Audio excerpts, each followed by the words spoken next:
And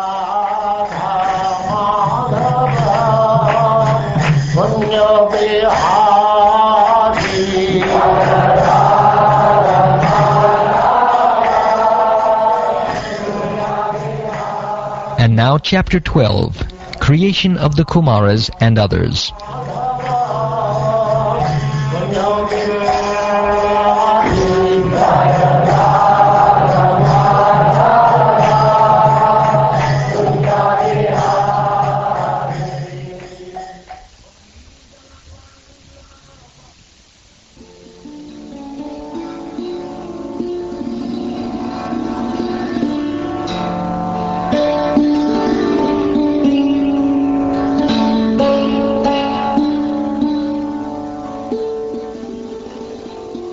Sri Maitreya said, O learned Vidura, so far I have explained to you the glories of the form of the Supreme Personality of Godhead in his feature of Kala. Now you can hear from me about the creation of Brahma, the reservoir of all Vedic knowledge.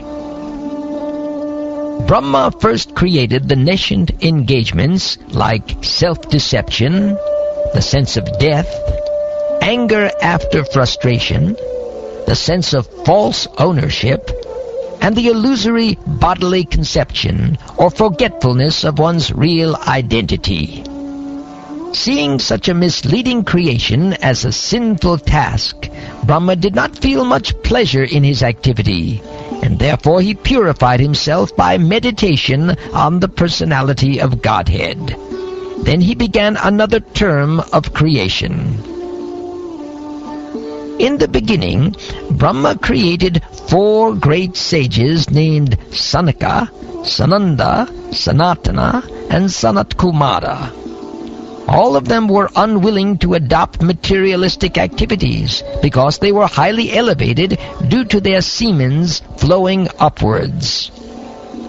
Brahma spoke to his sons after generating them. He said, My dear sons, now generate progeny. But due to their being attached to Vasudeva, the Supreme Personality of Godhead, they aimed at liberation, and therefore they expressed their unwillingness. On the refusal of the sons to obey the order of their father, there was much anger generated in the mind of Brahma, which he tried to control and not express. Although he tried to curb his anger, it came out from between his eyebrows, and a child of mixed blue and red was immediately generated. After his birth, he began to cry, O Destiny Maker, Teacher of the Universe, kindly designate my name and place. The all-powerful Brahma, who was born from the lotus flower, pacified the boy with gentle words, accepting his request, and said, Do not cry. I shall certainly do as you desire. Thereafter, Brahma said, O chief of the demigods, you shall be called by the name Rudra by all people, because you have so anxiously cried. My dear boy, I have already selected the following places for your residence: the heart, the senses, the air of life, the sky, the air, the fire, the water, the earth, the sun, the moon, and austerity. My dear boy, Rudra, you have 11 other names: Manu, Manu, Mahinasa, Mahan, Shiva, Ritadvaja, Ugrareta, Baba, Kala, Vamadev, and Dritavrata.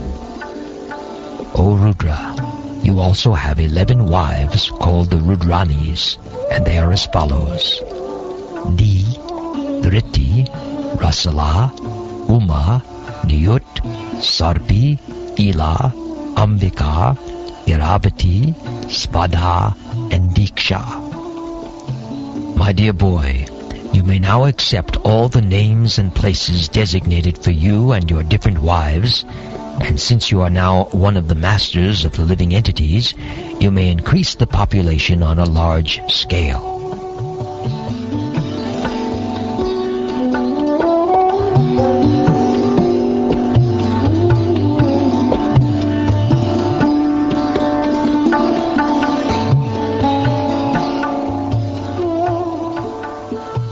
The most powerful Rudra, whose bodily color was blue mixed with red, created many offspring exactly resembling him in features, strength, and furious nature. The sons and grandsons generated by Rudra were unlimited in number, and when they assembled together, they attempted to devour the entire universe. When Brahma, the father of the living entities, saw this, he became afraid of the situation. Brahma told Rudra, "O best among the demigods, there is no need for you to generate living entities of this nature. They have begun to devastate everything on all sides with the fiery flames from their eyes, and they have even attacked me. My dear son, you had better situate yourself in penance, which is auspicious for all living entities, and which will bring all benediction upon you. By penance only shall you be able to create the universe as it was before. By penance only, one can even approach the personality of Godhead, who is within the heart of every living entity, and at the same time beyond the reach of all senses."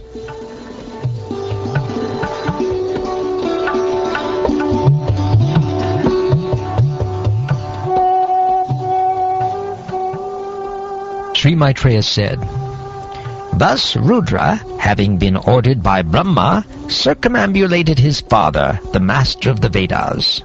Addressing him with words of assent, he entered the forest to perform austere penances. Brahma, who was empowered by the Supreme Personality of Godhead, thought of generating living entities, and begot 10 sons for the extension of the generations. Marichi, Atri, Angira, Pulastya, Pulaha, Kratu, Brigu, Vasishta, Daksha, and the 10th son, Narad, were thus born. Narad was born from the deliberation of Brahma, which is the best part of his body. Vasishta was born from his breathing. Daksha from a thumb. Brigu from his touch, and Kratu from his hand. Pulastya was generated from the ears, Angira from the mouth, Atri from the eyes, Marichi from the mind, and Pulaha from the navel of Brahma. Religion was manifested from the breast of Brahma, wherein is seated the Supreme Personality of Godhead, Narayan. And irreligion appeared from his back, where horrible death takes place for the living entity. Lust and desire became manifested from the heart of Brahma, anger from between his eyebrows, greed from between his lips, the power of speaking from his mouth, the ocean from his penis, and low and abominable activities from his anus, the source of all sins. Sage Kardama, husband of the great Devahuti, was manifested from the shadow of Brahma. Thus all became manifested from either the body or the mind of Brahma.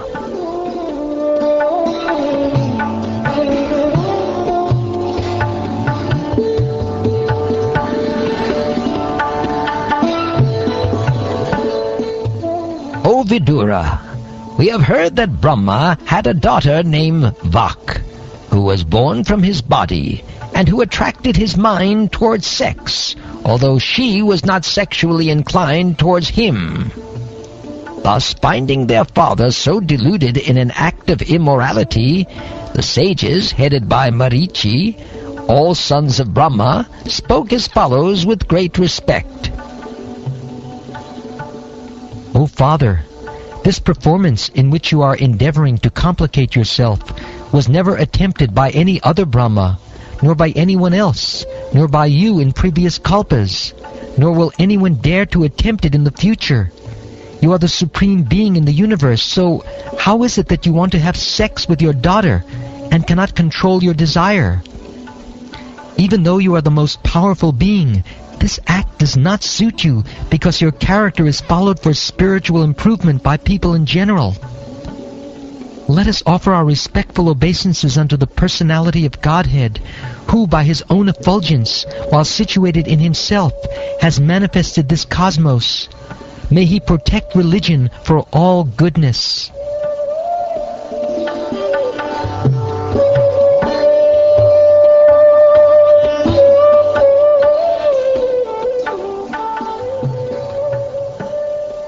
The father of all Prajapatis, Brahma, thus seeing all his Prajapati sons speaking in that way, became very much ashamed, and at once gave up the body he had accepted.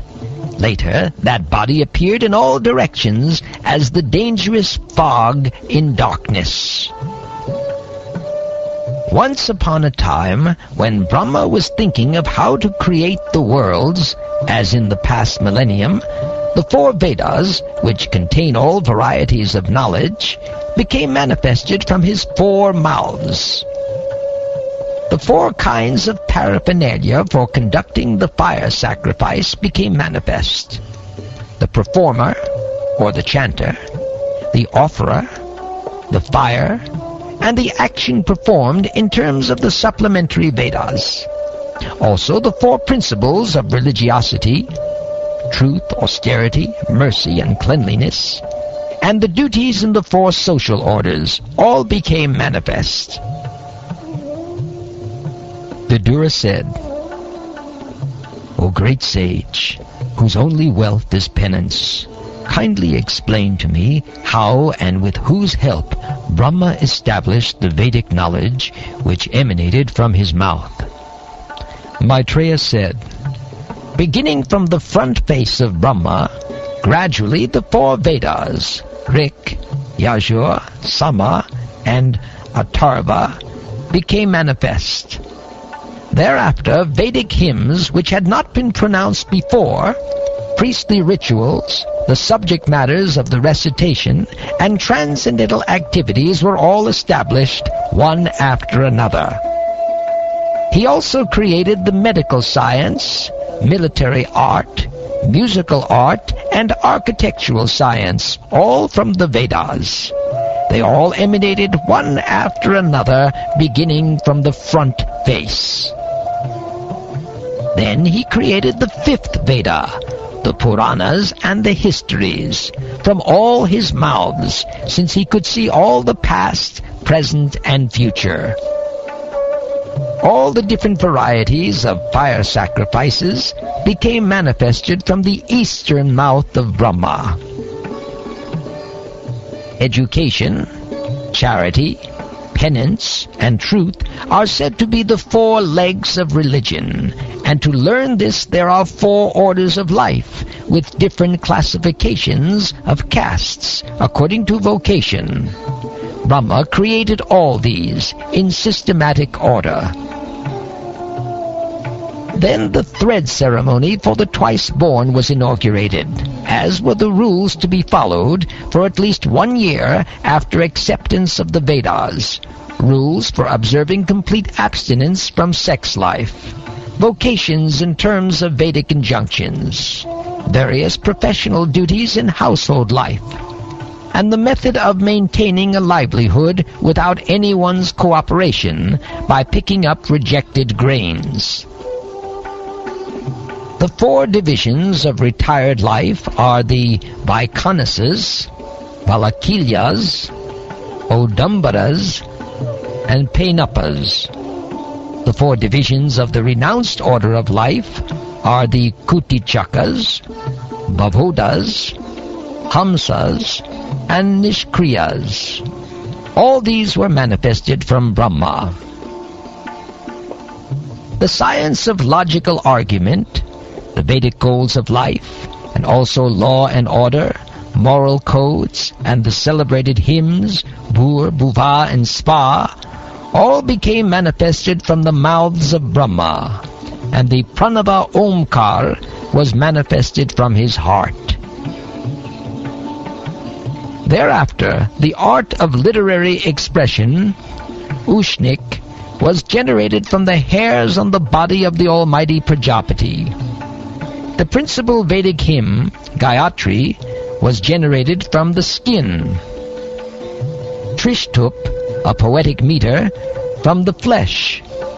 Anushtup, another kind of poetic meter, from the veins. And Jagati, another type of poetic meter, from the bones of the Lord of the living entities. The art of writing verse, Punkti, became manifested from the bone marrow, and that of Brahati, another type of verse, was generated from the life breath of the Lord of the living entities. Brahma's soul was manifested as the touch alphabets, his body as the vowels, his senses as the sibilant alphabets, his strength as the intermediate alphabets, and his sensual activities as the 7 notes of music. Brahma is the personal representation of the Supreme Personality of Godhead as the source of transcendental sound, and is therefore above the conception of manifested and unmanifested. Brahma is the complete form of the Absolute Truth, and is invested with multifarious energies. Thereafter, Brahma accepted another body, in which sex life was not forbidden, and thus he engaged himself in the matter of further creation. O son of the Kurus, when Brahma saw that in spite of the presence of sages of great potency, there was no sufficient increase in population, he seriously began to consider how the population could be increased. Brahma thought to himself, "Alas, it is wonderful that, in spite of my being scattered all over, there is still insufficient population throughout the universe. There is no other cause for this misfortune but destiny."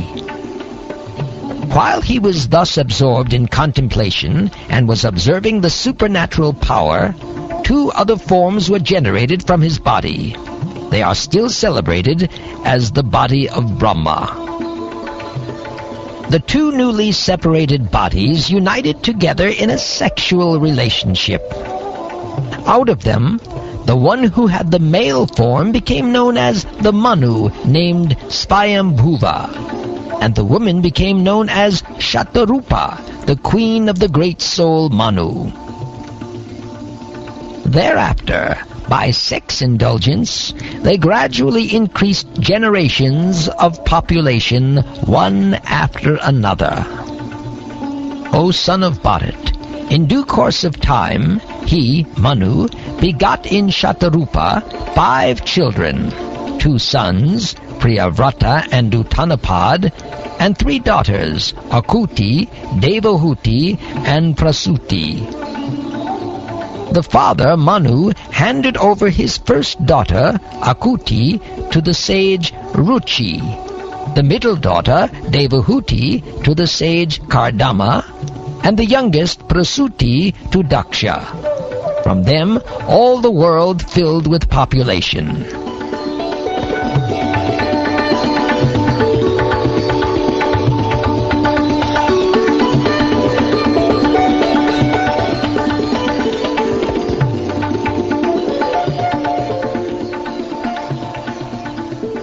Thus ends the 12th chapter of the 3rd canto of the Srimad Bhagavatam, entitled Creation of the Kumaras and Others.